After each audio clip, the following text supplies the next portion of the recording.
Good evening, everyone. Tom Wilson here, back with the second video of a new YouTube channel previewing the Winter Carnival meeting at Newbury and also a selection from Newcastle on Saturday as well. Plenty to get through, so I'm going to crack straight on. What I'm going to do is I'm going to share my screen with you. I'm going to look at the race cards together. So we'll start off with tomorrow at Newbury. Okay, so I don't actually have a selection from this race, but I just want to make a quick comment on the current favourite, Jirko de Robonet. I don't know if I said that right. The Nicky Anderson short price favourite, anyway. Just have some doubts about this horse. I think he might win tomorrow, but going forward, he's pretty short for the Supreme. He'll get caught for certain for the Supreme off the back of this. Uh, well, it does make his debut over hurdles tomorrow, so one to watch potentially. He was an impressive winner of his point to point, an 11 length winner, but only one winner has come out of that point since, so the form isn't that great. Pedigree wouldn't fill you with the most confidence either. He's a son of Schroeder, who's only produced an offspring to run to an RPR of 128. He could be bang average, really, at best, I think. And all of a sudden, Henderson's turned from saying this horse is really, really special to we're not quite sure. He's just pretty ordinary at home, don't show a lot. The vibes aren't that great coming out of Seven Barrows about it. So, although he might win tomorrow, I wouldn't be looking at backing this for the Supreme anytime soon. So that's my comment on the first race. No selection there, but I just want to flag that up. My first selection actually comes from the second race of the card at Newbury tomorrow, which is a novice's handicap hurdle over 2 mile and a half furlong. Just take you through the market slightly. Persian time, trained by Nicky Anderson. Point to point form, came second, which is standing in good stead going chasing typically. Um, Rich Hill down at the towards the bottom of the betting for the Dan Skelton. This is his second start of the season. Skelton's horses are typically coming on for a run, so he could be one to watch. Looking at the hurdles, Matt, Gag is the one that stands out here, and he's the one that I'm going to be going for Paul Nichols. But I would like to just briefly touch on Jello at the top, Venetia Williams' horse, and why I'm not, why Biggie Gag at a bigger price over him. Jallo, he's an obvious favourite given his chase win on his first start over fences and the current stable form. But I would question the form of that ancient win over fences, though. He only saw off Master Chewy by less than a length despite receiving weight from him. Master Chewy had won on his chase debut, but again, the form of that race is questionable. Average rating of the seven runners in behind Jello and Master Chewy at age 116, which is well short of the required level to win this race, you would expect. Master Chewy does have some linked form in with Lollygag, actually. So both Lollygag and Master Chewy ran in a Class 2 handicap hurdle contest in April. Lollygag finished ahead of Master Chewy despite conceding £9 by 3 lengths. So whilst Jello was in receipt of weight and only just managed to beat him by half a length, Lallygag was giving away £9 and still managed to see him off by three lengths that day. I'd suggest this is a strong performance than what Jello put up against Master Chewy. Form of this handicap race at Cheltenham has worked out okay since. The first, Williamston, has since won again. Second, Bold Endeavour has won with respect in the handicap and graded company since. Fourth, sixth, eighth, ninth, 10th, and 12th have all won since. So it's rock solid form that Cheltenham won in April, race in April, should I say. Step back down to 2 miles for Lallygag here on his chase debut is a positive move, I would say. He was quite a weak finisher as well, over 2 mile 4 furlong. So I think 2 miles will suit him well over fences. His highest RPR of 132 came on winning at Taunton in December and third at Cheltenham in April. Both came on good ground, so the good ground conditions tomorrow at Newbury should suit. Looking at his potential over fences, he's out of sire. It's Gino, with his offspring having a 20% strike rate over fences. Laura, that's all right, Gino, both coming out of that side as well. Paul Nicholson's horses are running to a good standard at the moment with a 32% strike rate. And Harry Cobden in really good form as well. And we all know how good Cobden is at getting these novice chasers jumping. So if you can get him out in front, get him into a nice ring, I think he'll be hard to beat.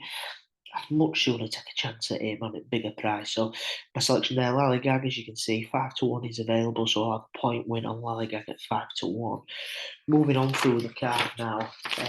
Just get my notes. This is probably one of my bolder statements of the day.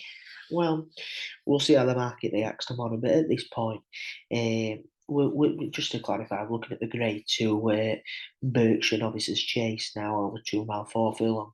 I'm strongly against Hermes Allen here on his chase debut coming into graded company. Paul Nicholls has enjoyed success in this race in the past. Most recently, Clan Zobo won in 2016, but there's plenty of reasons to be against Hermes Allen here. 9 of the last 12 winners had run in the last 48 days. Hermes Allen comes here off the back of a 250-day break. 10 of these 12 winners have also had at least one previous run over fences. As I mentioned, Hermes Allen's coming here on his chase debut. It's a tall order coming into graded company over fences for the first time. We saw Nappers Hill from the same stable struggle and end up getting defeated on his chase debut in graded company at Chepstow in the October meeting.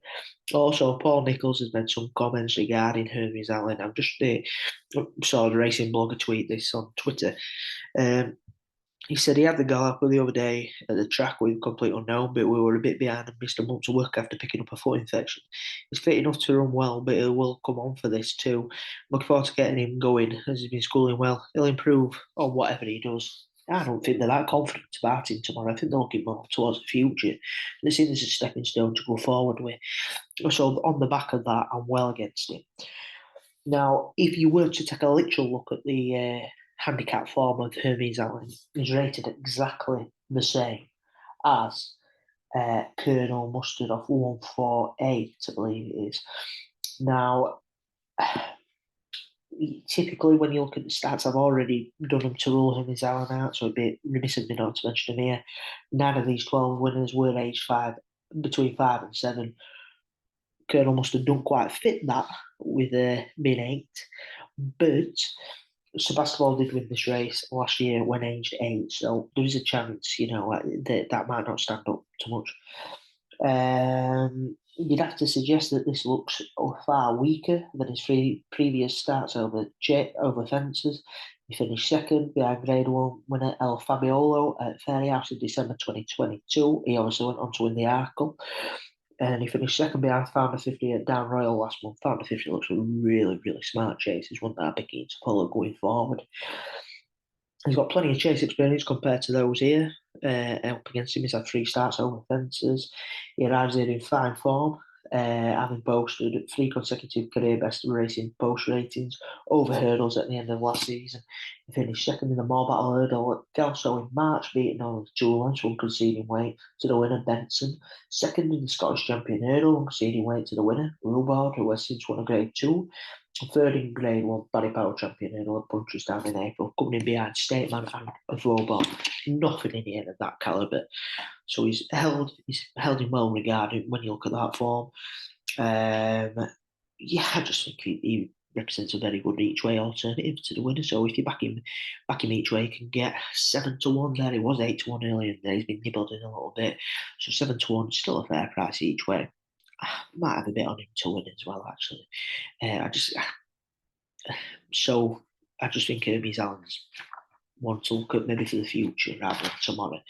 My final selection for tomorrow at Newbury comes in the 225, the following race, which is the handicap chase class 2 over 2 mile 4 furlongs. As I did with the first race, I'm going to take you through the field a bit. So, Gandil Kid did improve on his second start over fences, but we need to step up considerably here and defy a £6 rise in his handicap mark.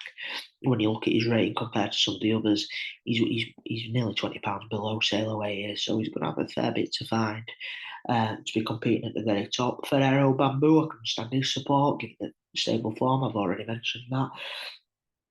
But all 4 of his chase wins have come over 2 miles, so this is going to be a big step up for him in terms of the trip. Best run, when you look at the RPRs at least, I've also come over 2 miles, so he'd be better suited by a shorter trip, I would have expected. Sail away, Dan Skelton's horses are typically coming on for a run, so I don't know if he'll be primed for this tomorrow. And Iron Bridge does deserve respect when fresh, but will have to overcome a career high mark of 142. In opposition, Carl Philippe and Fergal O'Brien's is my choice. Fergal O'Brien's horses have been running really well this season so far.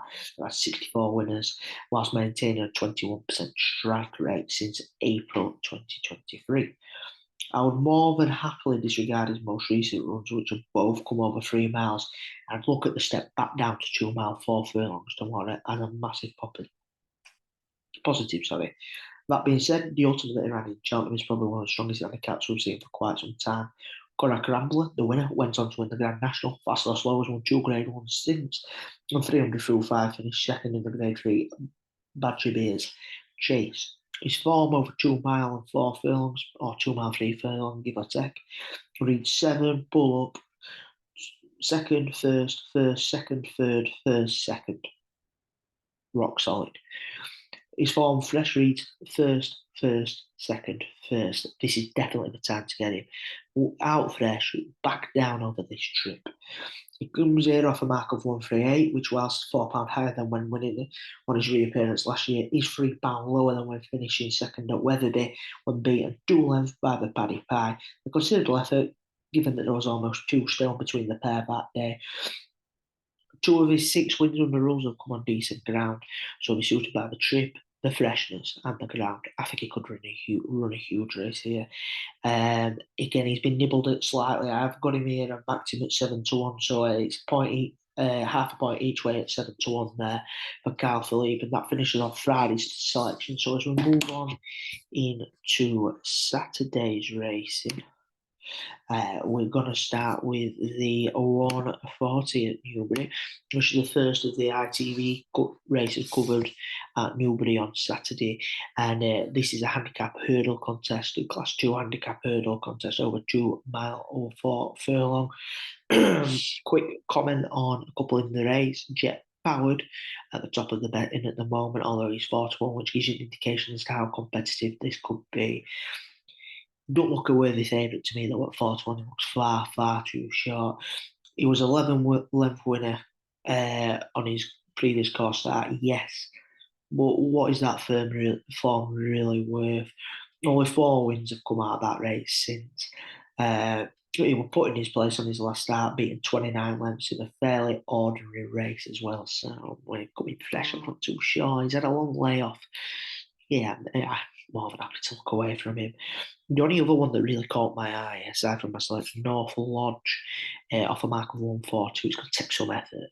Be a real training performance by Alan King to get him back after nearly 3 years off the track, 2 years off the track, should I say, to defy a mark of 142. But he could be one to keep an eye on going forward. He looks a very smart hurdler in his novice campaign. Anyway, I have gone with Cobbler's Dream here. Disregard all his form on the fence as the interchaser and just focus solely on his hurdles form. Finds himself off a £2 lower mark here, 134, than when he finished second in the Martin Pipe in 2022, being on the 11th by Banbridge, who we know is progressed to be a very, very smart chaser. And that's despite only running 3 times over hurdles since. I can make easy excuses for those 3 runs. Put a line through his run at Aintree following that Martin Pipe run. He was trained for Cheltenham. He were well over the top by then, I would suspect. Was pulled up in Lanzarote Hurdle in January of this year, but as were 16 or 20 runners that day. It was attritional conditions. Draw a line through that. And although he was well beaten at Kempton last month on his reappearance, I thought there were plenty to like about that. He travelled with real zest for a long way through that. Clearly neither run he should step on for that, I would suspect. It's his handicap mark here that really, really catches my eye. That 1-length defeat to Banbridge and he's off a £2 lower mark than that day. I think he looks really well handicapped here. And you're getting a nice each way price as well. Ben Case's horses are also in decent form at the moment with a 20% strike rate over the last 2 weeks. So similarly to my other selections, I'm going to have an each way play on this one. So that's Cobbler's Dream, half a point each way at 10-1. Moving on now to the Jerry Fielden Handicap Hurdle, which is at 2:15 on the card at Newbury. So, if you were to go through the stats here, 10 of the last 12 runners were rated 1, 3, 2 or higher.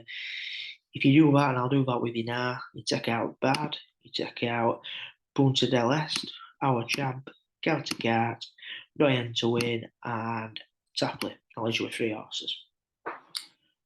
Narrows the field down nicely, really, doesn't it? The ratings would have it between Under Control and Hansard, with only a pound between the two. Looking at Under Control, a couple of negatives really that I've managed to find. I'd have concerns about him coming here fresh, given that Henderson's a typically needed run, as I mentioned in the last race. A tall order for a 4-year-old here to come into open company and carry a mark of 137. His best runs have come on soft ground as well, which I don't feel he gets up ground nowhere near with the freezing ground expected. So with that in mind, I'm gonna have to go for Hansard. Unlike Under Control, he has a prep run here, finishing second behind Robond at Wing Canton in Grade 2 company. I think Jamie Moore would love to have another crack at that. Just give Harry Cobden a freebie on the front, and I don't think it was Hansard's true running. But that being said, he will definitely come on for that run, you would suspect. It was a really impressive winner in his first two starts over hurdles last year, having won on good ground at Huntingdon. So ground conditions for suiting here tomorrow. Whilst he was disappointed at Kempton in February, he did come back with a really good run in the Grade 1 top novices hurdle at Aintree. This is novice hurdle form that I think is really strong from last year. He finished fourth that day when only beaten 4 lengths. In the pocket, really good horse, rated 149, one to follow Queen Novice chasing this season. Uh, Strong leader who finished second in Grade 2 company at Ascot last week. Really, really good effort. Will Cheers, a listed winner. Tamura's Grade 1 winner over hurdles and found 50 looks a smart chaser going forward this year as well. Ganimore's current stable form would be a slight concern. He's only had 11% strike rate over the last 2 weeks. But you are getting some insurance with his each way price. So Hansard, good to see 7-1 still available there. I'll have half a point each way on Hansard as well there. Final selection from Newbury comes in the big race of the day, the Coral Gold Cup Handicap Chase. Couple of stats here to help you potentially whittle your field down. Mile Mission was a horse that really, really caught my eye initially. But then when I saw that Irish trained horses are only 1 from 44 this century, it got to be questioned that. John McConnell's stable form as well would be a massive concern there. I could see him drifting on the back of that potentially. Since 2010, horses aged 9 or older are only 1 from 68 runners. You want horses aged between 6 and 8. 22 of the last 24 winners have come in that age bracket. 16 of the 18 winners were rated 1, 4, 5 or higher. So it doesn't drastically cut down the field, but it does give you some idea of what you want to be looking at. I found my selection fairly quickly when I'm looking through it. Midnight River for Dan Skelton here for me. It's a fair price at 10-1 currently, and I'll be backing him each way up a mark of 156. He's been tried over 3 miles on 3 occasions. The most recently came in the Charlie Hall in October when he finished third, well beaten third. Wouldn't look too much into that. I think that was just to get a bit of wind into the lungs, get him stretching his legs. I think they were always fancying the tilt at this. We know how good Dan Skelton is when he gets a target in mind, and I think this was it. It was prepped and primed for this, I believe. He did win his best run to date, did come over 3 mile or 1 furlong when he ran to an RPR of 160 when winning the Grade 3 at William Hill. Handicap chase at Aintree in April. He kept on really, really strongly over 3 mile, 1 furlong that day, showing that he'll handle this trip. Dan Skelton's horses, I've already mentioned, are improving for the run, so he should come on for that run for definite. He does have the class to do well here, having won the Paddy Power Handicap Chase on New Year's Day at Cheltenham. They also have solid, good ground form as well. I think he's a cracking bet at 10-1, so I'll have half a point at 10-1 there as well. Midnight River. Now, I do have a selection to offer up from Newcastle. Just the one. Comes in the last race on the day, the rehearsal handicap chase. 13-8 about Shishkin when he is so far above these on official ratings. He is £21 above the second highest rated horse in here, Garlaw. Now, I know he refused to race the other day. I know he did. And he's becoming a little bit of a awkward sod, shall we say. But he won a grade one on his last start before that Ascot run. He finished second in the Ryanair chase. He won the grade one Ascot chase by 16 lengths. You're only getting this sort of prize because he refused to race. Nicky Henderson's certain that he's got him right. I'm happy to say that. 13-8 about a grade one winner, 173 rated horse in handicap company is a gift, and it should not be ignored. So I have a point to win there as well. Now, just to refresh you on my selections there, my selections for Friday and Saturday. And hopefully we'll be getting some winners. I would encourage you to follow me on Twitter. I'll put a link down in the bio to my in the description, should I say, to my Twitter page, and we will